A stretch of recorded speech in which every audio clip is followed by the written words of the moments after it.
All right, great. So happy Chanukah, everybody, and a good Chodesh, Chodesh Tov, Chodesh Tevet. I'm so pleased to teach the first full-fledged Chanukah shiur, and I had a real blast actually preparing for it. I got to review some teachings that I especially love, and even happen upon some new ones too. To frame what we're going to be learning for the next hour-ish, what have you, we're going to be looking at the ways in which especially Hasidic thinkers and Hasidic writers are sensitive to what I would call the sacred choreography of Chanukah. Its setting, its mise en scène, its emplacement in the calendar, its place in the time and the rhythms of the day and the diurnal cycle, or the way in which I think especially the Hasidic writers are aware of and sensitive to the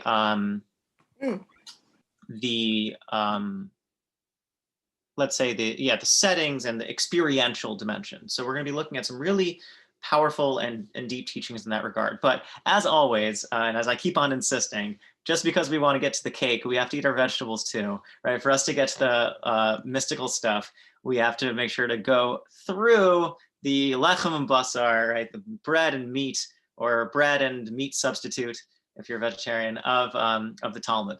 So we'll start with a really geschmack Gemara from Maseches Shabbos. Now, a quick Talmud quiz, and feel free to unmute yourself if you have the answer. Does anyone know where in the Talmud Chanukah is discussed? Shabbos. Yeah, so it's discussed in Maseches Shabbos. Who was that? Oh, hi, Josh. It's Ari. Oh, wonderful. Thank you, Ari. Oh, Ari. Hey, man. Page 21 to 24. Okay, well, you're cheating now because it's up on the screen, but no, just kidding. It's from... You know what? I didn't even look. You know what? I'll trust you. I'm going to trust you.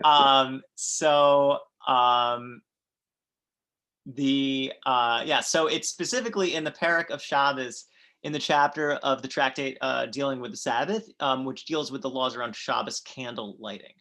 So the rabbis are like, aha, candle lighting, let me squeeze in a whole mini sugya, mini masechta about Chanukah. And it's a section that's called My Chanukah, namely, which means, what's Chanukah, right? Because the rabbis are actually kind of still figuring out, what exactly is this Chanukah thing?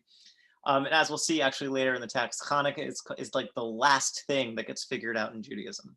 So it has this kind of rabbis are on their feet, they're still trying to figure out what it means. And we'll check in with them about that. But we'll look first at one of the most famous machlokes in the Gemara, one of the most famous rabbinic disagreements about Chanukah, namely trying to figure out what exactly Chanukah candle lighting practice looks like. So here is the brisa. Our rabbis taught, the mitzvah of Chanukah is for each person or household to light a lamp, but for the mahadrin, each individual lights a lamp. And for the most mahadrinist, Beit Shammai says that's a technical term, the most mahadrinist. Beit Shammai says on the first day you light 8 candles, and then each day you take away 1. And then Beit Hillel says you light 1 candle on the first day, and each day you add 1. Okay, so mahadrin comes from the Hebrew root for hadar or hidur. It's the same phrase as hidur mitzvah, to beautify a mitzvah. So mahadrin means to do the mitzvah to its most ideal, beautiful, aesthetic sense. Now, why do you think it's the case that the mahadrin example of Talmud of keeping Shabbos is for each individual to have their own lamp, right? So, first of all, what's the basic Shabbos? Chanukah. What's the basic Chanukah? Chanukah 101 is what?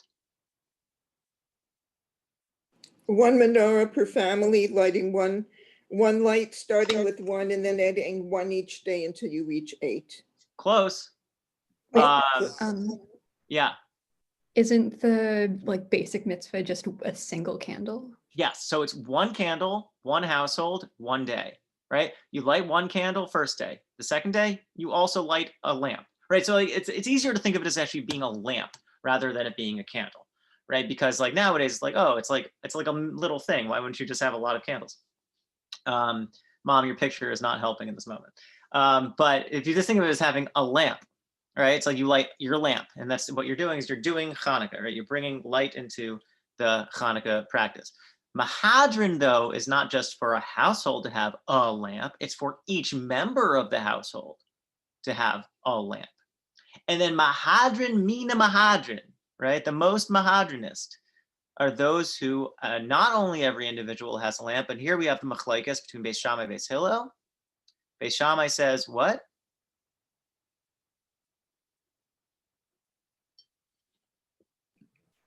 Start with 8, go down to 1. Exactly. Beit Hillel is what we do, start from 1 and go up to 8. Right. Hillel ends up winning Judaism effectively. Shammai ends up taking their ball and going home.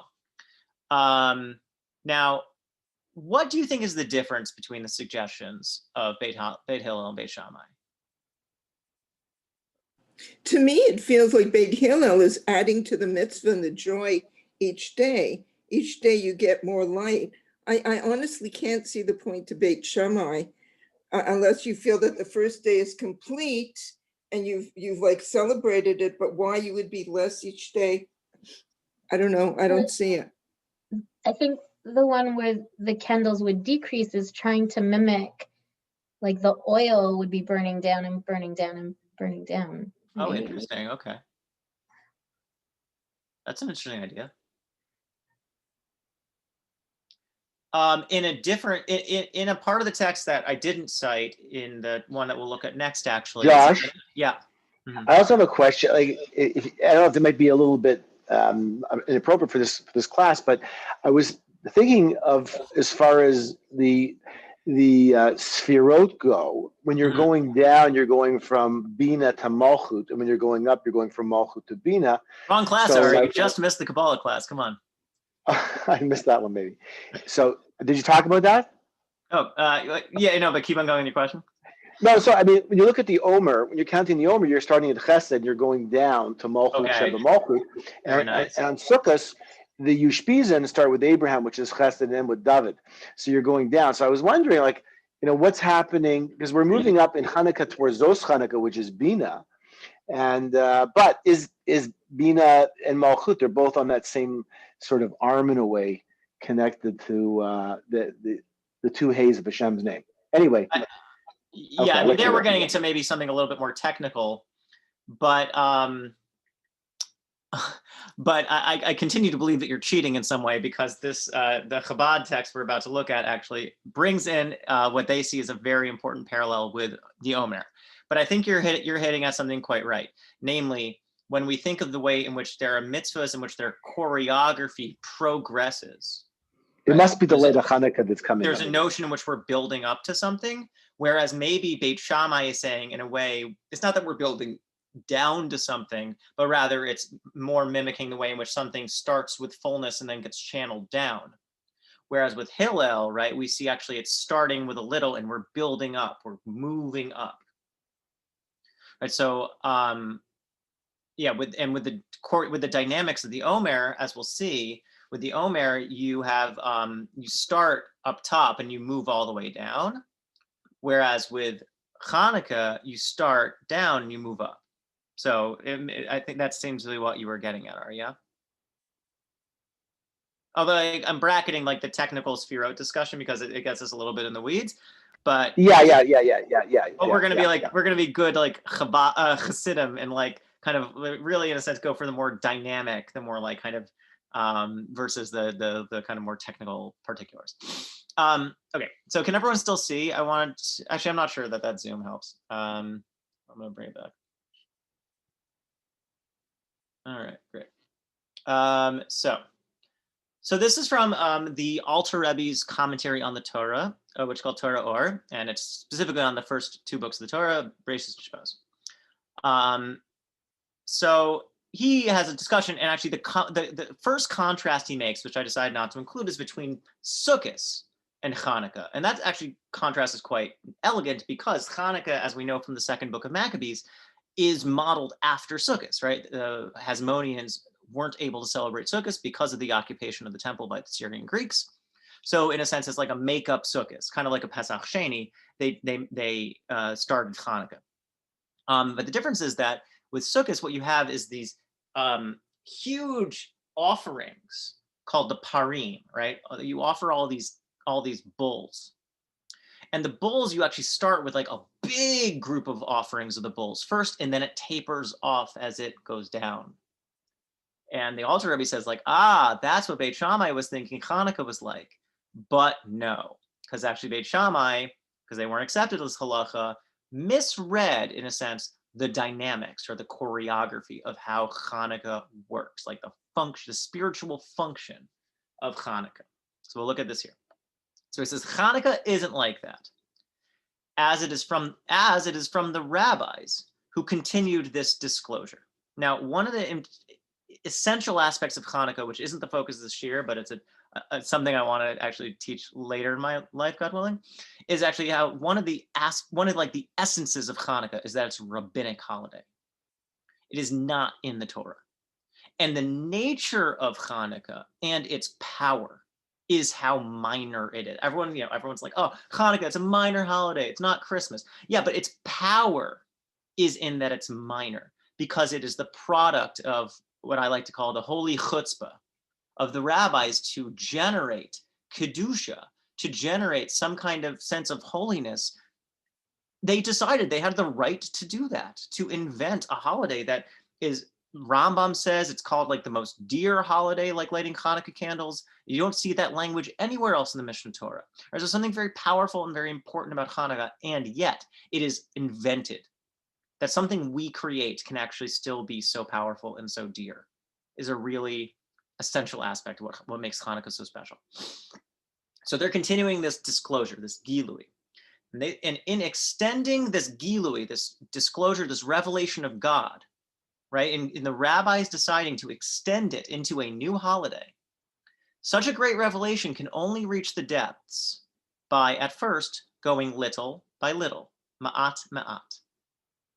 Start with a little, and then it builds slowly, progressively. Shemitchila, right, at first, in the beginning, we initiate with just one candle. And afterwards, we are ascending in holiness. Ma'alin bikdusha, and at the end of that saying in the Talmud is velo moridin. And that is like a slogan that you see a lot when the rabbis are discussing how you relate to kodshim, how you relate to sacred materials. You go up, you are ma'alin, you don't go down, right? If something achieves a higher sacred status, you can't then use it for a more lowly, less sacred, less important task. An interesting kind of funny extension of this idea is the practice or the minhag of stacking books in the Beit Midrash. That actually the top of the stack of the books needs to be the holiest book. So the Torah, like the Chumash, goes on top, and then underneath it, then you have like the rabbis, and then underneath it, you have like, the medievals, right? And it ends up like kind of, here's the order of my priorities. Torah on, like Chumash on top, then the Talmud, right? And so you see, like, you go up, you don't go down.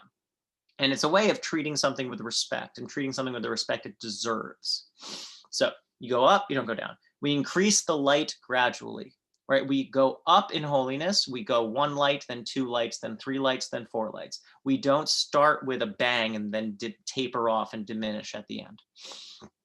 A relevant contrasting example, as Ari intuited, is that of Passover and the counting of the Omer that follows it.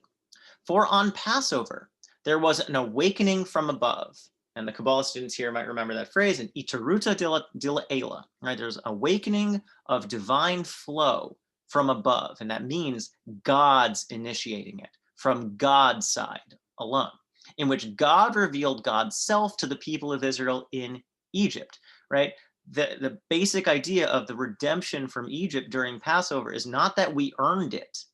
It's that it was given to us, right? Because we were in a lowly state. We weren't we weren't earning it ourselves. And that's a very powerful idea that, like, in a sense, you don't need to, the notion that you need to earn things that in a sense that that belong to you is maybe the problem there, right? Everyone deserves freedom. You don't need to earn freedom. So God intervened and granted redemption. So Passover is the primary example of an itaruta de la ela, an awakening from above. But after, so Josh, yeah, would you say it's a gift? Is Passover a gift? that is the way I think of it. Yeah, gift, but not no. It's a matana gemura, right? It's a pure gift, not a gift which demands reciprocation. Like if you look at Chanukah, the name Chen Ka, the Chen descended on the 25th. Is this a gift? Is Chanukah a gift? Oh, interesting. It's like chen is like something gracious, and grace is like free love. Grace is love given freely. I mean, in the Greek, at least, the notion of charitas. But that's a lovely idea.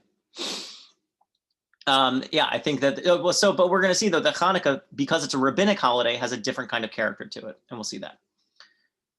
But afterwards, right after Passover, we had like the boom, we had the burst, we had the break of freedom, right? We're sprung free from Egypt, Icherutadilla Ela. But afterward, the Torah had to say, "You shall count for yourselves, usfartem lachem mimocharat Shabbat." Right? That's the verse that is referring to Sfirat HaOmer, counting of the Omer, each of the 7 weeks after Passover. And as we talked about earlier, each of the weeks represents a different stage in coming closer to modeling yourself after God. And it happens progressively. You build day after day, week after week. Right? To transform your qualities, modeling themselves after the Sfirot, day after day. This is the first day of the Omer, and the next day is 2 days. You don't say it's the second day, but rather it's 2 days, because it's each day, in a sense, is contributing to the next. That is to say, today a further dimension of the divine has extended, 2 days, right? The day of 2. And each day following gradually adding the light. And here's the correlate. So during the counting of the Omer, which is an awakening from above through an awakening from below, as we build ourselves into the people who would have deserved freedom, who would have been likened more to the divine, one continues step by step to add the light, 2 days, 3 days. And then we bring back our main theme. This is like Hanukkah, on which we light 1 candle on the first day, and we continue to add as we progress. Hanukkah is not like Passover, but rather like Sfirat HaOmer. It is not like this thing that is just handed to us, but rather something that we are told we need to build for ourselves. And not just that, but what is the channel through which the light of the divine is going to come? It's specifically through us. It has to be through an iteruta dilatata, an awakening from below. All right, so pause for a second. I'm going to unpack that a little bit more in a couple minutes, but first I want to say, give a space for some more reflections, some thoughts, commentary, objections.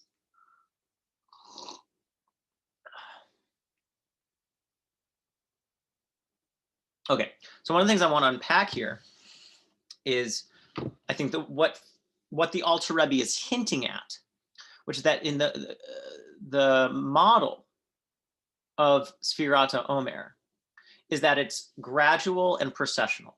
Each of the weeks, there's a different quality of God's and of our souls that we are grappling with. And we're drawing down the light from God to infuse into those qualities so that they are purified, they are refined, they are cleansed in some way, so that it is, in a way, a repeating of maybe the cleaning of your home, getting the chametz out of your house. Here you're getting the last bits of chametz out of your soul. Hanukkah, though, you don't have those choreographical notes, right? You don't have the direct stage directions about how you're supposed to be bringing the light of Hanukkah into yourself. You are grasping in the dark, because that is actually the most, let's say, jarring part of the setting. It's not that we are unlike unlike Passover, in which we were launched into a relationship with God through God's intervention. The story of Hanukkah is that we had Torah taken away from us by a wicked human power. We were deprived of Shabbos, we were deprived of our basic rituals, we were deprived of what it means to have that connection with God.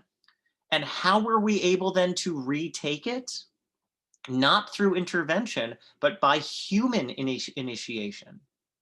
So Hanukkah is a holiday that's not about receiving an influx from above and then working and then like outworking it, right? Kind of like taking it in and then figuring out what to do with it. And then eventually getting the Torah, right? The end of the process of Omer is that we receive the Torah. Chanukah is the holiday in which we had it taken away from us and we had to figure out how to build it back. That is exactly, I think, mirroring the experience of what it's like to be in this time of the year and in this time of the day. We are in the midst of the darkness, and the question that we have is, how are you going to light the way? The light isn't given to us, but rather we are asked to learn how to build our lights out. We are learning how to grow and cultivate light for ourselves. We learn not to contra Beit Shammai, like release it all at once. And we learn also how to, via Beit Hillel, how to do what we need so that we can build ourselves into the people who can make the light. We go one light, then two lights, then three lights, because it's a pedagogical model. Beit Hillel is trying to teach us, how do you build the fire? How do you magnify the light?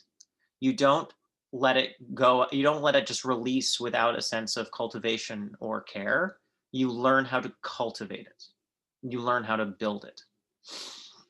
In a sense, every Chanukah by the end of Hanukkah becomes a blazing bonfire. I mean, dangerous for our homes, but beautiful to behold, powerful to behold. The power of the Chanukah is due to our building it up. And by the end of it, we have 8 blazing lights with one to the side that helps. That is a powerful force that we have built from almost nothing. So would you say Zos Chanukah, the final day, is at a higher level than the other days? I think the idea is that we're building up and building up and building up. So that the first day, I mean, I think that's like the truth that Beit Hillel is getting at, is that the Chanukah is teaching us how to ascend. It's teaching us how to build on ourselves, how to build ourselves up. I think Zos Chanukah is a climax. But also really importantly, and I think this is also like the genius of the Jewish calendar, is that like it's also the fire and the warmth and the light that we need to carry us into the winter, right? It's not just like a climax and a release and we have, and like, oh, the fire's over, but rather what we're really learning how to do is to bring light in, and light and fire are not the same. You know, what came to me light into the darkness. What came to me while you were speaking earlier, I was looking at the analogy between Rosh Hashanah and Yom Kippur. Where Rosh Hashanah, you know, are we building up towards Yom Kippur? Is that similar to Hanukkah, the first day of Hanukkah going up into Zos Hanukkah, which is like Zos, like Yom Kippur? Is there a connection with that? That's very nice. Yeah, I think the entire Jewish calendar works like that. It's always in these cycles of building up and preparing us. All of the calendar is I think a process of hachshara, of what it means to prepare us for what we need to be able to do what we need to do. And for Hanukkah, it is giving us the hachshara to move into the long winter. What it means to, I mean Hanukkah, you want to talk about Zos Hanukkah as a climax. I mean, Hanukkah is, according to the Hasidim at least, the climax of the days of awe. Right? Hanukkah is actually the end of that process, not Hoshana Rabbah. Like the process that began with Elul, maybe even Tisha B'Av, ends now, because we've gone from a destroyed, like pulled down temple to one that we've now actually rebuilt. But we've rebuilt it in our homes. We've rebuilt it in our hearts. We've rebuilt it in a way in which actually they can't take it away from us, because it's not a physical, objective building. We've rather learned actually how to bring the menorah into our souls. We've learned how to spark the light again in a way that radiates outward and builds and builds and builds. I just have one question. Please. Yeah. So like I understand everything you're saying and it's amazing, but you said one of the big differences like from Hanukkah versus Passover is that like Passover God was like a direct intervention, whereas with Hanukkah like humans had to sort of figure out how to rebuild themselves. But then where does the miracle fit in of the light? So very nice. Great kasha. That's a great kasha. Right. So if I'm like saying, oh, Hanukkah, it's like this, you know, it's like this nice liberal holiday, which humans get to do it for themselves. And you're saying, sure, but like the premise of Hanukkah, especially in the rabbinic imagination, is based in a miracle, right? In which God was able to, violate or supersede the laws of nature and make, a certain amount of biofuel last 8 times as long, right? If my dad is an engineer, he would love to figure out how to get 800% efficiency. It's amazing.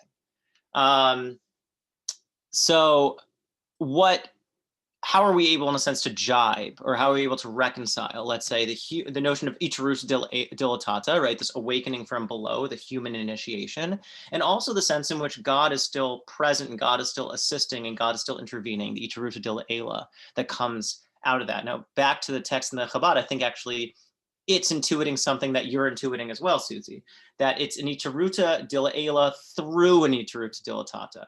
Right, that we're able to actually access God and bring God and divinity and godliness down, the holiness of the light down, but through our partnership, through our involvement. I think it's a balance between the two. So we're going to see that. I think we're going to see that actually play out quite nicely. And it's not going to be explicit because the theme isn't the miracle per se, but I want you to pay attention to, in a sense, like read between the lines, because I think, Susie, you just intuited something that the Netivot Shalom is going to get at it well. So I think that was a great kasha. That was a really, really good kasha. Okay. So this is from a 20th century Hasidic text named Netivot Shalom, The Paths of Peace, by Reb Shalom Noach Berezovsky, the Slonimer Rebbe, who passed away in 2000. And this is a really beautiful text. I brought it up before, and for people, especially, let's say, who have experience with more modern Hebrew or who have lived in Israel, this is a great text to pick up and to start making your way through, because the language is much more consonant with modern Hebrew idioms and modern Hebrew syntax. And it's like very beautifully, elusively written. Okay, so he's exploring the nature of Hanukkah through its use and its relationship to light. So we're going to delve into what is light. Okay. There are 2 bechinas, right? There are 2 dimensions in the nature of light. As Chazal interpreted the verse, ki ner mitzvah v'torah or, a mitzvah is a lamp and Torah is light. Now, there's a lot that can get into what's the difference between lamp and light, and what's the oil, etc. We're not going to get into that here. But a mitzvah is like lighting a lamp in the darkness of the night, a localized illumination within the reality of the darkness. But Torah is light, right? That clause, Torah is light, Torah or, is the dimension of the radiance of the day in which the night has been transformed and become day. Now, bracket all the technical stuff. Just think of this experientially. What's the difference between the first clause, a lamp, and the second clause, the light? What's the Netivot Shalom describing? Like divine light. No? I'm just saying, think of it experientially. And let me make it a little bit clearer. I apologize. Think of the difference between turning on a flashlight, a lamp, and walking around in the dark woods and the sun rising. What's the difference between those two? If you're turning a light on, oh, sorry. If you're turning a light on in the dark, you get very focused light, but you don't have the complete surrounding area all lit up. It's focusing it. When the sun comes up, you get diffuse light that lets you see absolutely everything. Great. Think about it in terms of what is the relationship between the light and the dark, right? When you light a torch, right? When you put on a lamp in the night, you have light and it exists within the dark. But when the sun rises, it transforms the darkness into light.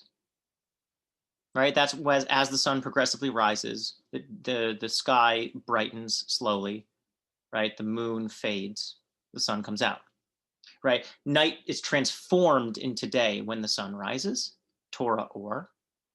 But when you light a flashlight in the darkness, what you are able to do is you are able to light a specific area, you're able to navigate, you're able to get some vision back, right? But the light exists within the dark.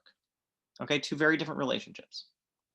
Okay, and now he's going to use that analogy and compare it to two different times when we light candles. Chanukah and Shabbos. Right, Shabbos. And the difference between Shabbos and Chanukah is stark and beautiful and challenging. Let's get into it. So we can distinguish between Shabbos candles and Chanukah candles. The Shabbos candles are the illumination in which the dark of the night will shine like the light of the day.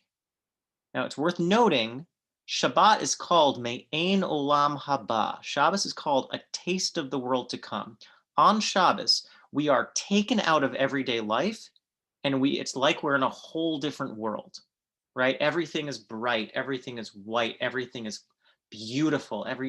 The cholent pot is simmering, right? It's like you're in a whole different universe, like real Shabbos, right? I think we all get it, right? Shabbos transforms something elemental in your existence. Shabbos is when the Holy One raises up a Yid to be close and brings them into the divine palace suffused with glory that everyone says kavod, right? Shabbos is regal, majestic, as if you're in another world. Like I think, God willing, we've all felt that Shabbos at some time in our life. We get the magic of Shabbos. This is an utter transformation of reality in which a Jew is raised up from a world of darkness to a world in which all is light. Okay, Shabbos is Torah or, right? We get how that's, right? You see, it's the sun rising and the darkness is transformed into light. It's a complete transformation of your life, of your reality, of your existence.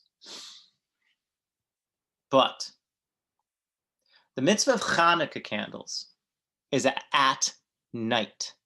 Worth noting, when do you light Shabbos candles? Before sunset. Before sunset, 18 minutes before sunset at the minimum. At the minimum, right? It cannot be at the nighttime. You don't light Shabbos candles when it's dark. In a sense, you have light on and then you keep the light on. You don't have darkness on Shabbos. I mean, there's a lot of spiritual stuff about Shabbos candles, but I mean, in a very practical, logistical sense, you have Shabbos candles so you can stay up at night. So you can have a nice Shabbos dinner at night, and it is light. Chanukah candles, you need to let in the darkness first. It needs to be dark for you to have Chanukah. That's a very, very different relationship. The mitzvah of Chanukah candles is at night, after the sun has set, and located below 10 tfachim. Let's put a pin in that. We'll get back to that. That'll be the whole next text we'll look at. But is one of the most radical things I've ever seen in like Hasidic literature. It's amazing. But put a pin in it. Get ready. According to what the author of the Beis Avraham, who's his grandfather, he's the prior Slonimer Rebbe, has written on the verse, Moses approached the Arafel, the gloom, right, the cloud, the dark shrouding cloud on Har Sinai, wherein was God. There are three kinds of darkness. There's Anan, Choshech, and Arafel. Anan is a cloud, okay, and it's when the darkness is just starting to set in. It's like the graying, the gloaming. Choshech is when it's already become dark.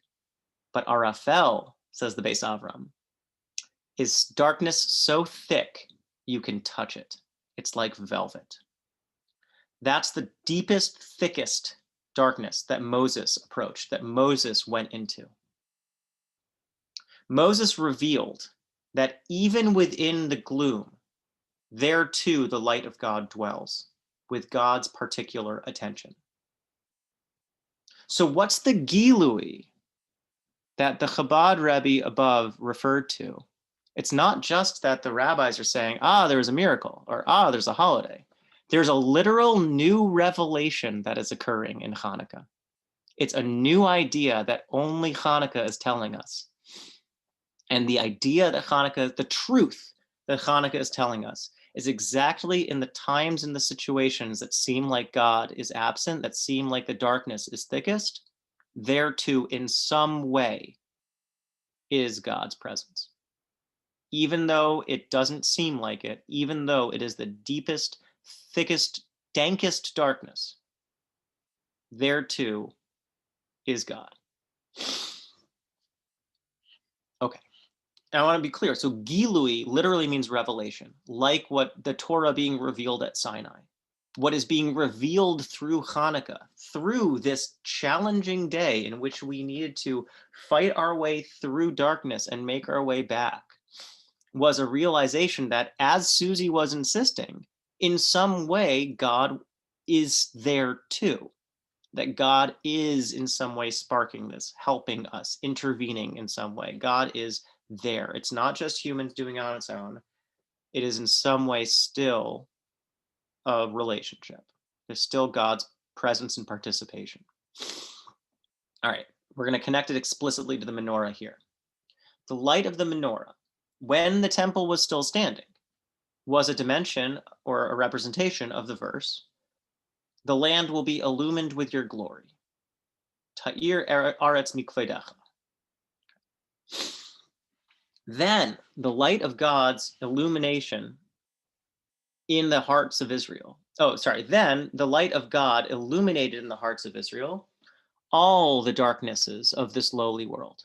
So this is when it's like the space version of Shabbos, right? Shabbos in time is like the temple in space.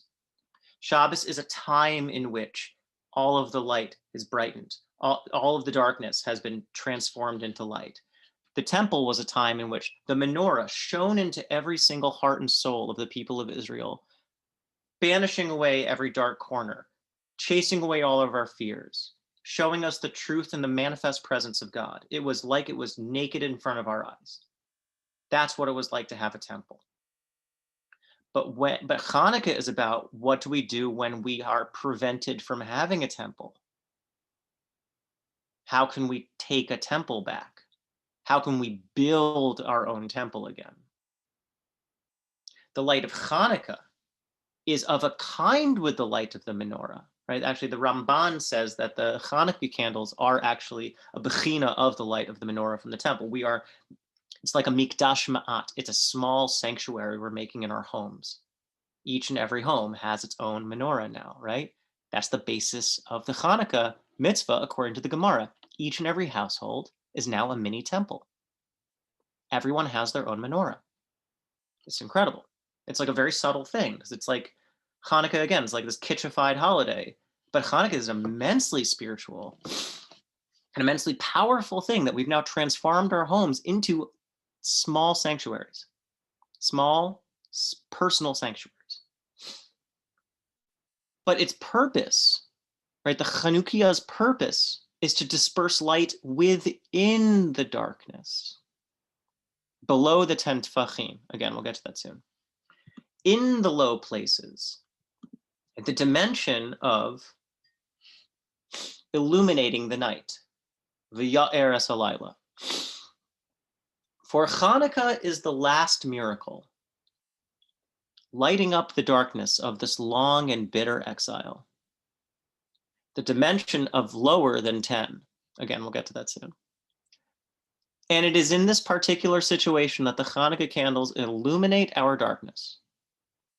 Thus, its mitzvah is specifically, it has to be once the sun has set. So it illuminates the darkness of the night. Now, again, immensely sophisticated and sensitive thinking happening in this text. Beautiful spiritual thinking. Here, I want to like unpack it. I mean, again, it's gorgeous on its own, but I want to make sure we get a couple ideas that I think are there. Shabbos is when it's done for you. Shabbos is the gift that we need that keeps us going every week. The seventh day of the week in which we get rest, in which we get pleasure, in which we have a time of closeness and intimacy with God. But that's a gift given to us. The risk of those gifts is that they disempower you, thinking that holiness is only something that can be given to you, not something that you can generate. Chanukah is the correction, not the replacement of that. They're both real and they're both true and they're both necessary. But just like Shabbos is Torah or, in which the night is transformed into day around us, Chanukah is a model of what it looks like for us to be able to light our way in the darkness. That the darkness does not need to be taken away from us. It doesn't need to be solved for us. It doesn't need to be fixed for us. Chanukah is the model of us lighting our way within the darkness. You might think, oh, Shabbos is when the night turns into day. So daytime is God time. Nighttime is, I don't know how to deal with it. Nighttime means God's not there. Chanukah says, no, nighttime means we need to learn how to bring God in. Nighttime is an opportunity for us to take the tools that we've been given and to do the spiritual pedagogy that Beit Hillel has laid out for us, what it means to start with one and then build to two, and then finally have your own menorah, like there was in the temple, blazing in your home. It is teaching us how to bring light in rather than to see light as something we need given to us. Thoughts? Yeah, I guess kind of going back to Susie's kasha, like, I guess this idea of, the home as a small temple kind of, like, I kind of want to extend the whole dynamic of like human work plus, the miracle of Chanukah, because if there's this like idea of, having to merit Mashiach and everything, but like only God can redeem in the end. Like Gula is, it's something that is imparted by the divine, but it's something that, we have to work up to a point. So it's that kind of dynamic of, that combination of the work and then also kind of the gift in the end. Yeah, I mean, so there's a number of ideas about how Mashiach comes. Not that we're supposed to calculate the time, of course, but one of the ideas is that we build up to it. Another idea, though, is that Mashiach comes when we're at our lowest point. And I think that's more of the like Hasidic way of thinking about Mashiach, right? Actually, we are in the 49th level of impurity.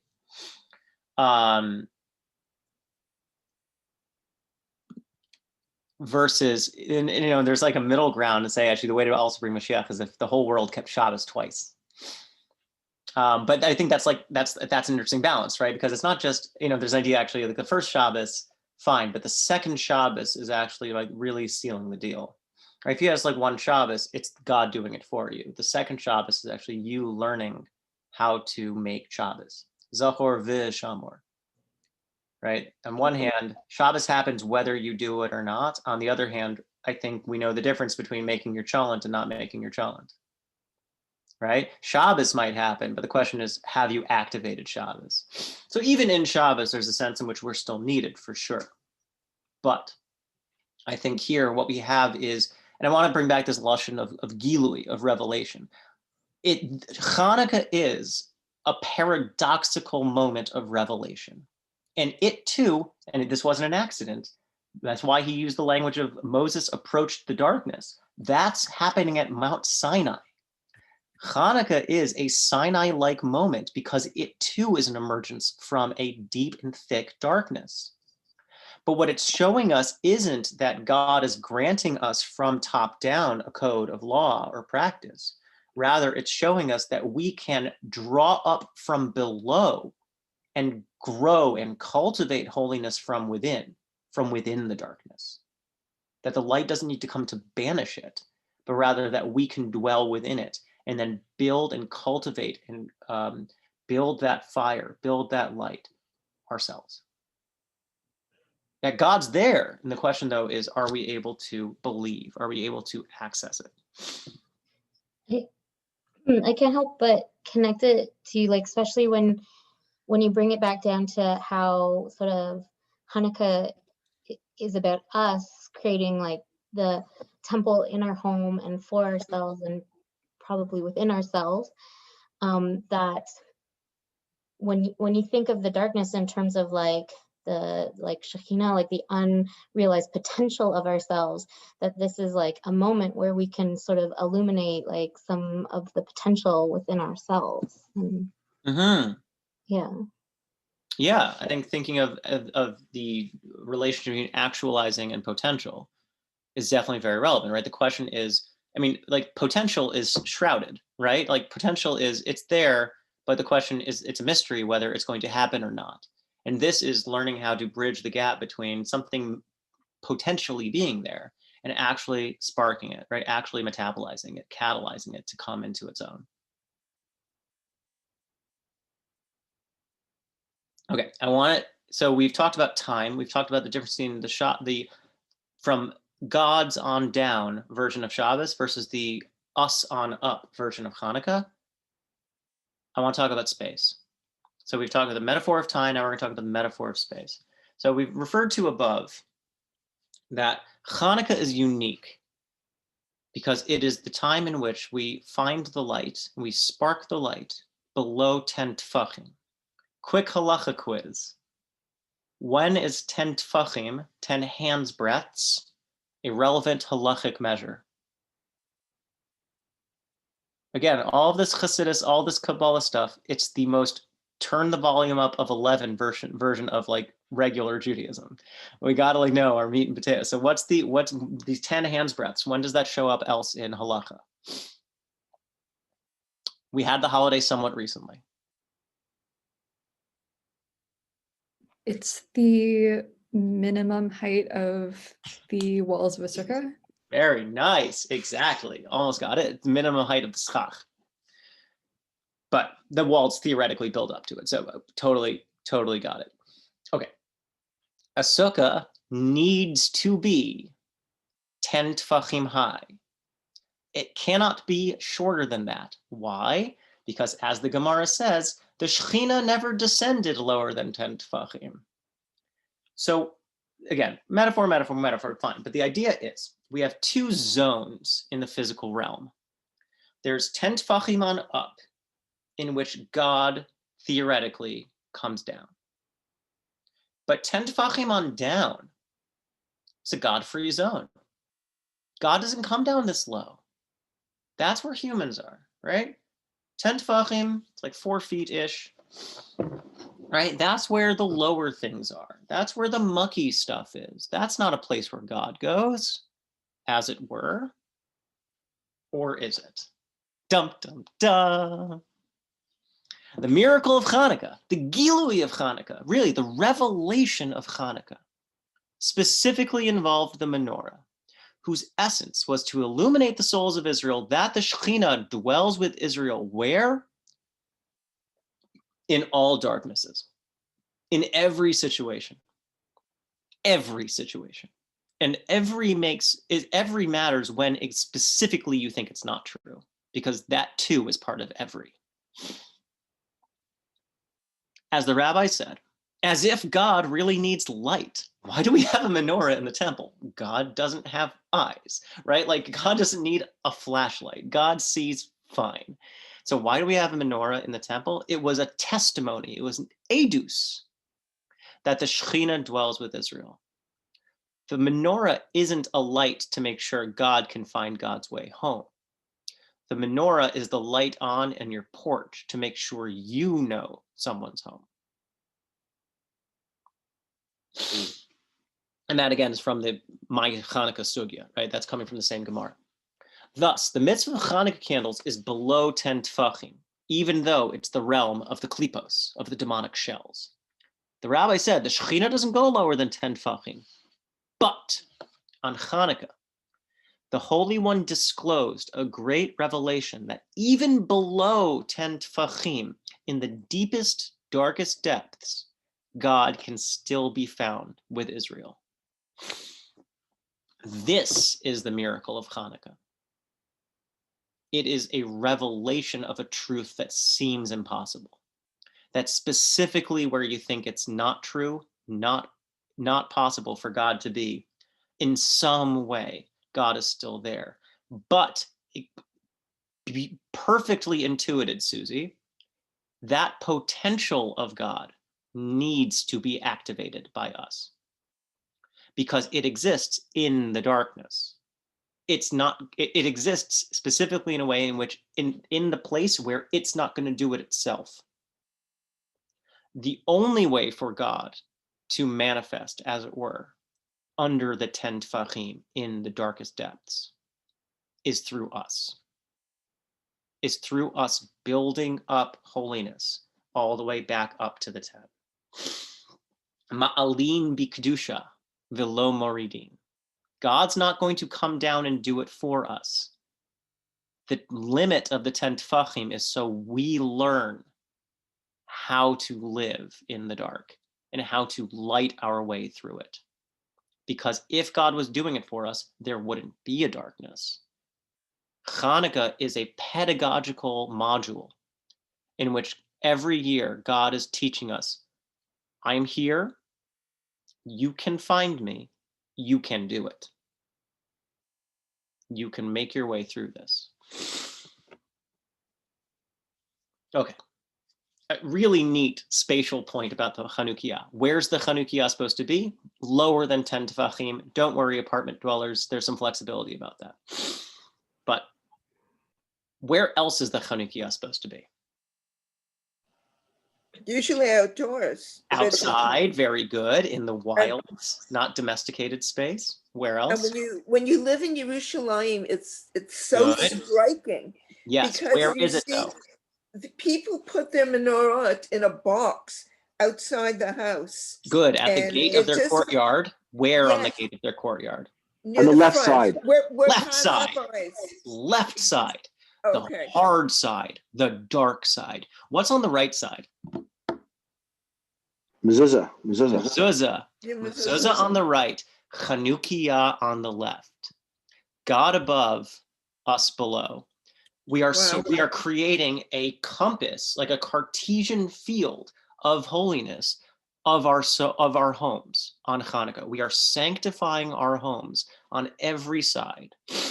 But the fact that the Chanukah is on the left side is not irrelevant. Left side is the side of night. Left side is the side of the dark. Left side is the side of Isaac, of deprivation, right? Left side is the harder side, and that's specifically where the Chanukah needs to go. It doesn't need to be on the right. The mezuzah is there. It needs to be on the left. Okay, look at these gorgeous kashyas that he's gonna just pepper us with. So good. Through this, we can explain the unique nature of the Chanukah candles. There's nothing like them on any other yontif. All the other holidays, the essence of the mitzvahs, is during the day. When do you shake the lulav? All right? When the sun is shining, Torah or. So why is the time for lighting Chanukah candles only after the sun has set? This is like it's like a Manish Shana. And all the other holidays, occur when the moon is at its fullness. Sukkot, Pesach, Tu B'Shvat, right? Even Yom Kippur. We're going to ignore Rosh Hashanah because Rosh Hashanah is a lot actually about Yad al Kesiyah, actually, how like the word case is a shortened word, the word kisei, that there's some sense actually of emptiness there. So actually, it's like the ultimate Rosh Chodesh. But like the big yontifs, right? When the moon is full, Sukkot, Pesach, right? But Chanukah is at the end of the month when the moon is waning, vanishing, receding into the dark. Why is it the menorah is supposed to be outside? Very good, Lauren. Lit at the opening of one's home. And why is the menorah specifically supposed to be situated lower than the 10 tefachim, where the powers of impurity and the demonic shells rule? Like the lowest, deepest aspects of what it means to be alive.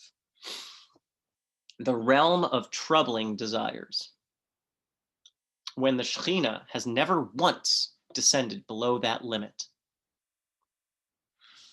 For the essence of Chanukah is specifically once the sun has gone down, to illumine for each Jew in all dark times. Chanukah needs to be in the hardest, deepest, darkest part of the year, the hardest, deepest, darkest part of the day, the hardest, deepest, darkest space in your home, because that's the space that needs the light. Chanukah is teaching us that everywhere there is somewhere dark, we can bring the light there. And just as the Chanukah candles were given to the Jewish people as a whole to light until the coming of Mashiach, its light also extends, this is gorgeous, to each individual Jew. Mahadran min hamahadran. We talked about the difference between Beit Shammai and Beit Hillel, but why was it that the Mahadran insisted that each individual needs their own lamp? Why isn't it just good enough just for a household to have it, or for a community to do it, for a synagogue to do it? Why is it that Chanukah, is a mitzvah that maybe is the most commonly practiced mitzvah? Actually, Shosh asked this in the chat. On one hand, yeah, Chanukah is like this paradoxical day in which we, it's like this incredible achievement, and it shows the conquering of difficulty and bringing light into darkness. But on the other hand, it's the most popular Jewish holiday, most likely. But that's incredible, I think, right? It is the holiday in which we have a mitzvah in which every single individual does this. That's amazing. Not every single individual does their own Seder. Not every single individual, right, like does all of the Yom Kippur Rosh Hashanah davening. Every single individual is doing Chanukah candles. That's huge.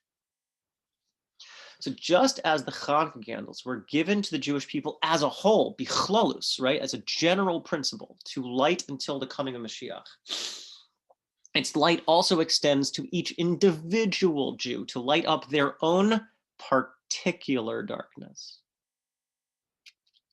As the Gemara says, the mitzvah of Chanukah is a lamp for each person or household.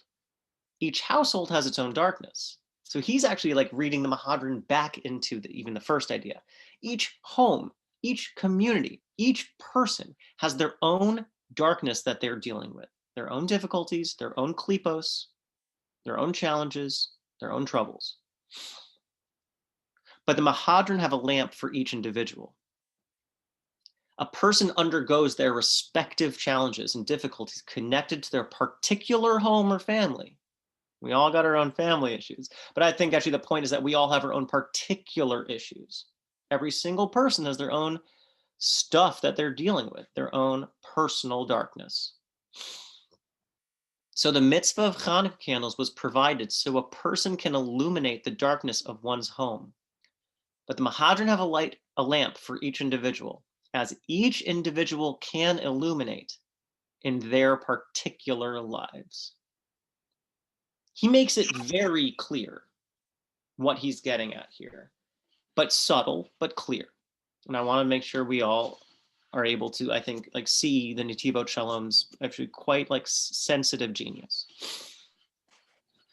This is almost a psycho-spiritual sort of feeling in a way. It is precisely that. He is really a deeply sensitive psychological reading of, and like an existential, phenomenological reading of Chanukah. When we talk about darkness, we're not just talking about the time in between like 4:30 p.m. and was it like 8 a.m. nowadays, right? We're not just talking about like a time in the day. We're talking about an experience.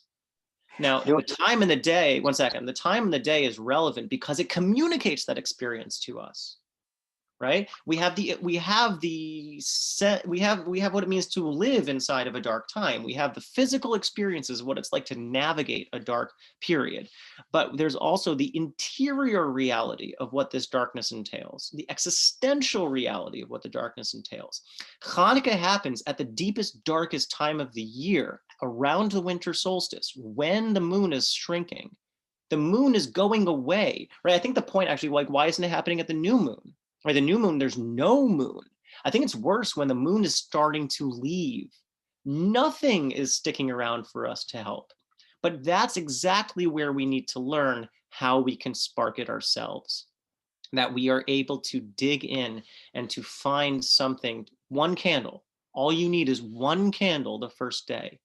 And then from that one candle, you can then light a second, and then a third. And then eventually what you've done is you've really now, by the end of Hanukkah, almost gotten to Shabbos. As I think actually, as Maxine was getting at, you build up until actually when you have the full Chanukiah lit, it lights up your whole home. It is a very bright experience. And I think what you've seen and you've like physically, right, empirically experienced is how it is to live through the dark, to rely on our ability to connect and to cultivate and to begin to generate the light, resisting the encroaching darkness. Hanukkah is a holiday of not just political resistance, as the Maccabees did, but spiritual resistance, psychological resistance, and resilience. How to spark the light to bring down ourselves, right? Again, the 10 tefachim limit is where God stops doing it for you. The darkness is where you can't see on your own. We spark the light because we are able to bring God down into it, and only we can. God's not going to come God's self. The limit exists so we learn how we can bring God in. And that's the Gilui, that's the revelation that Hanukkah teaches us every year. Yeah, Ari, you want to say something? A couple of things, very interesting. So do you think that happening this time of year where things are getting darker, our own darkness has the ability to come out more so we can see it? Whereas often our darkness is maybe repressed or suppressed, but this time of year, for some reason, the darkness seems to come out more? Exactly. That's I think that's a really great point, right? I think a lot of this has to do with the ways in which we stop hiding or we stop ignoring. And it like forces us to pay attention, right? It's dark, it's hard, vitamin D deficiencies, all kinds of things that are like make things harder. The other thing that I found when you're talking was it kind of reminded me of when Yaakov battled with the angel of Esav at night. Very nice. Yeah, it was a nighttime struggle. Yeah, not only that, but the angel had to leave at dawn. Right, the light. Like I hey, let me go, get me out of this chokehold. Like I can't stay past dawn. It's like, oh, okay, that's pretty interesting. So this nighttime is a time for struggle, but also what comes from it is blessing. I mean, here we have like Hanukkah, right, is a story of religious and spirit and political struggle, right? Struggle for freedom, struggle for autonomy, right? Struggle against forces that were trying to disconnect us from our truth, from Yiddishkeit, from Kadosh Baruch Hu. But it's a struggle that leads to not, unfortunately, in some ways, the Maccabees end up like repeating some of the same problems, that the Greeks did. But that's why the rabbis are like, well, this isn't a military holiday. This is a spiritual victory, not a political victory, right? The spiritual victory is actually the way in which we retook our ability to,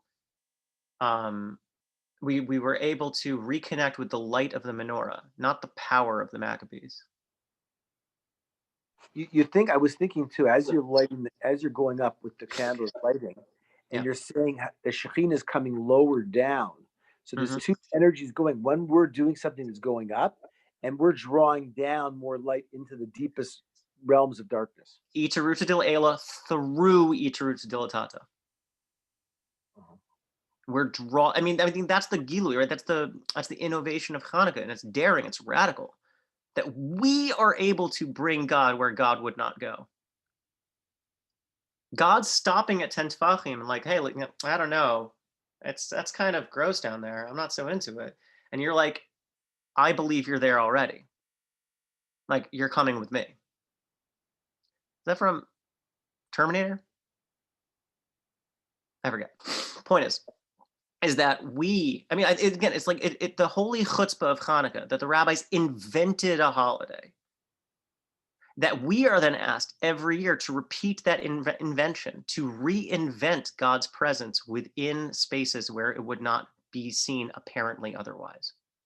It's a time in which we are generating something anew and like fighting for this, I think, deep and spiritual and necessary truth, to learn how to light, to that it is not light versus dark, and that in the darkness is a space of absence, but that the challenges that we experience and the troubles that we have are meaningful. God is there in some way too. And the question is, can we learn how to light our way through them, not resist, ignore, and hide? Not see them as something that we need to repress, but rather as something that we need to learn how to live through. And that's the victory of Chanukah. Any final reflections? There's a bonus text. I can put the text in the chat if you want to do some extra learning. Yeah, Josh, one question I have as well. Yeah. I read somewhere that the battle ended on the 25th with the Matisyahu and his crew, and then they found that it went 8 days. But it seems like when we're going through Chanukah, our battle isn't just over on the first day of Chanukah. We have 8 days to kind of confront the darkness. Mm-hmm. Would you say that is it? So it's different than, let's say, with Matisyahu. Like, why were we given 8 more days? I know it was the miracle, but like, if the fight was over, if the Greeks were defeated on the 25th day, yeah, why is it going? I mean, like it's in the calendar and the holidays, like these things keep on repeating and keep on cycling in some way. So it's not going to be like an exact rehearsal of that, but I would say that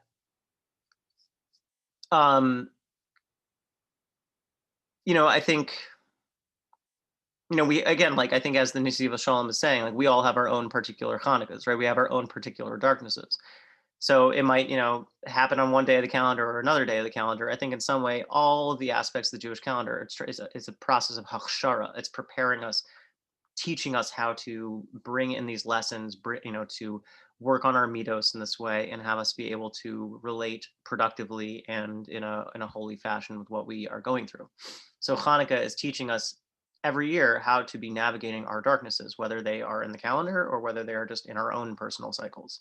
That might not, our darkness might be in the summer, who knows, right? But our personal, there's an idea actually that unfortunately has fallen out of tradition, but there used to be like local Purims.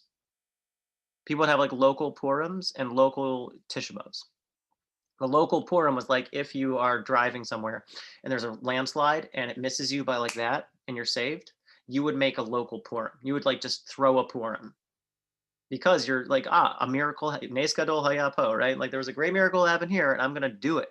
I'm going to have my own Purim. Now, it's not a Purim anyone else would celebrate, but it's one you would do every year on the day that you were saved.